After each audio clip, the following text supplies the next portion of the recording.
Welcome back. So this week we have been discussing good old Vincent van Gogh. His birthday was on Monday. He's 167. We're real proud of him. And so this week you have been looking at one of his pieces. I've enjoyed reading through your discussion post. I like seeing the conversation going back and forth. I like seeing what you guys are coming up with. I feel like this one was a little more intuitive, maybe because the artist is so familiar, or maybe just because, I don't know, the image was a little clearer of what was happening. But I'm going to go ahead and talk to you a little bit about Van Gogh for your information, and we'll look at some of those posts. So first off, this is Vincent. He's adorable. I know, this is pre-cutting off his ear. And so he was alive from 1853 to 1890. He died at 37. He actually tried some different careers. He tried to be a missionary. He tried to go to school for a couple different things.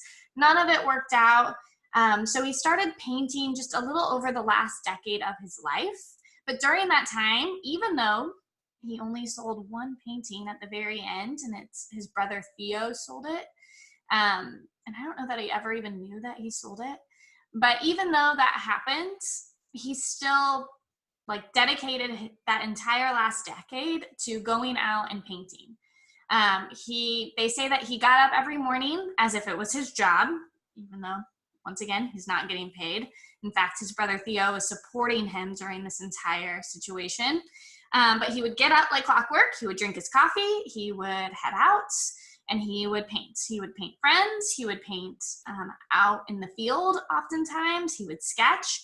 And so they have over 2,000 different paintings and sketches and things from him over during that time that he accumulated.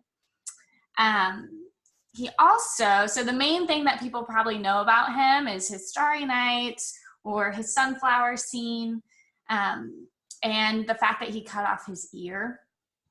And he was a little bit mad. That happened. And he cut off his own ear. It wasn't the entire ear. It was just a section of it, if you will. And there's an entire story behind it, behind when he lived for just a few months in this little yellow house, which he has lots of paintings of, with who he thought was one of his best friends, Paul Gauguin, who is also a very famous artist during that time. But in reality, his brother Theo was paying Paul to come live with him. This is so sad. And to come paint with him. And so Paul would come. Paul eventually was okay. And so he came and he moved into this little yellow house with Vincent. And Vincent drove Paul crazy, according to reports, just wanting to hang out with him and do all these things. And Paul was kind of a ladies' man, really cool. And so he would not want to hang out with Vincent quite as much. Vincent started getting worried that maybe Paul was going to leave because they would get into fights, and Paul would say things like, "I'm leaving." And during one of those fights, Vincent was desperately trying to get Paul to stay and hang out with him and live there, and said, "I'm going to cut off my ear if you leave." And Paul said, "I'm still leaving." And so he held true to his word. And so there you have it. The story goes on. There's more to that. And there are other cases in Van Gogh's life where he did situations, he had situations like that, where he reacted in those big ways, "I'm going to do this to myself if you don't do it." However, my heart still goes out to Van Gogh. I think a lot of what we consider to be madness from him is possibly just things that could be treatable today. So I would be really curious to see what his life would be like if he were growing up in today's society. He also seemed like he had a really huge heart. There are all these letters back and forth every day from him to his brother and back.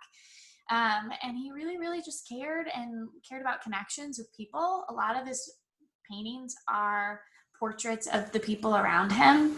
And it's almost sweet the way he describes them, even though oftentimes it kind of seems like he was getting made fun of or wasn't loved as much as he was loving people back.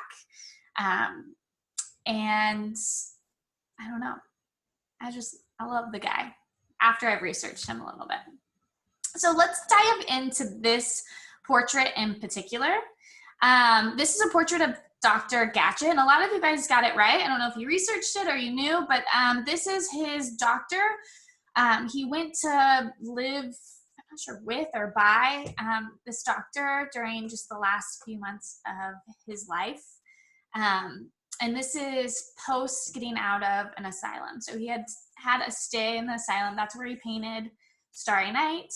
He was released, and his brother was looking for some place where he could be safe, and was recommended Dr. Paul Gatchett. So he started going to see Dr. Gatchett. Now, originally, he was not into Dr. Gatchett. One of his quotes in his letter says, "I think that we must not count on Dr. Gatchett at all. First of all, he is sicker than I am, I think, or shall we say just as much. So that's that.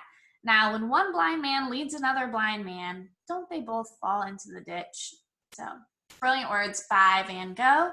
However, him being like the personality that I've tried to describe, this caring person who's just looking for connection, a few days later, he said, "I have found a true friend in Dr. Gatchett, someone like another brother. So much do we resemble each other physically and also mentally." I do believe that Gatchett and Van Gogh were very similar in a lot of ways. Gatchett was actually a failed painter. He was not doing very well, and so research shows that he was taking clients to help them through their issues, but he especially took to Van Gogh because he saw the potential in Van Gogh, which most people didn't then. And he saw that potential and he was really intrigued. And so he actually would have Van Gogh paint for him. And then he would take the paintings and he would try and recreate them. So there are some paintings out there that we're realizing are not actually Van Gogh's. They are Dr. Gatchett's. He obviously was not as creative, dare I say, as Van Gogh, which is why he was mimicking Van Gogh. But the fact that he saw the potential in Van Gogh does say a lot about him as well. So let's dig into what you guys said about him. Oh, wait. Fun fact about this piece. It was sold for a record price of $82.5 million in a New York auction. A lot of the paintings and things potentially would sell for much more, but they have never been sold. But this one actually went for sale, and accounting for inflation, this is still the highest price paid for art at a public auction. So that is part of it. Okay, pretty cool. Okay, so let's dig into some of the things that you guys said. So good old Keely, I love what she talked about. She said, "The man appears to be listening to someone we cannot see. His body language does suggest boredom, but trying to pay attention to something or someone close. There are a lot of different strokes of paint that blend together to make the portrait of the man." I think Van Gogh is trying to show us a lonely man. And she goes on to talk about that, but the reason I picked this one out, Keely, is because Keely's touching on something that I think a lot of people brought up in their responses. He looks bored, he looks lonely, and his body language is just kind of sad. And now that you know a little bit more about Dr. Gatchett, how he was a failed artist, how he was kind of mimicking Van Gogh, he had his own problems that even Van Gogh pointed out, it makes sense that that's what you guys are getting from his portrait, and that's how Van Gogh's portraying him. Charlie had some really interesting points. He said, "I have no idea who Dr. Gatchett is, but he looks sad. The eyes are droopy, like the flowers in the painting overall." A lot of people commented on the flowers. It's a great point. It's really cool. He looks bored, like Vincent asked to paint him after a checkup. A natural state, like how the flowers droop, but are still healthy and vibrant. That's just how they are. Posture really shows a lot about the person. I completely agree. I think you guys are right on point. Emily goes into a little bit more detail. Emily mentions the same thing about how it's kind of depressive and the posture. But then I like that Emily took it a step further. She did some research over the flowers because some flowers have meaning. And so I don't know if Van Gogh is actually thinking this through or not, but I like that Emily was. When looking at different flowers, the most similar flower that looks very close to each other was known as the lily of the valley. And I didn't know this, Emily. So great observation. The lily of the valley has a meaning of sensitiveness, which in this art piece, is it wilting or dying? I am interpreting that the flower to be a patient of the doctor in the art piece, maybe Van Gogh, we don't know. Having the flower dying or wilting, it shows that the patient could be dying and the doctor is thinking of a way to help this patient. Really interesting. I have a million stories about Van Gogh because I've researched and there is quite a bit of information about him out there, strictly because he wrote these letters back and forth with his brother Theo, every single day. And so even though he was never famous, quite the contrary, while he was alive and while he was working, there is lots of documentation. His brother sold art. That was his brother's business. And so, but unfortunately, his brother passed away pretty quickly after Van Gogh died of some health complications. And what happened, and probably the reason we can credit Van Gogh as being famous today, is his brother's wife took over the business of selling and showing art and knew how much her late husband believed in Vincent, and so actually ended up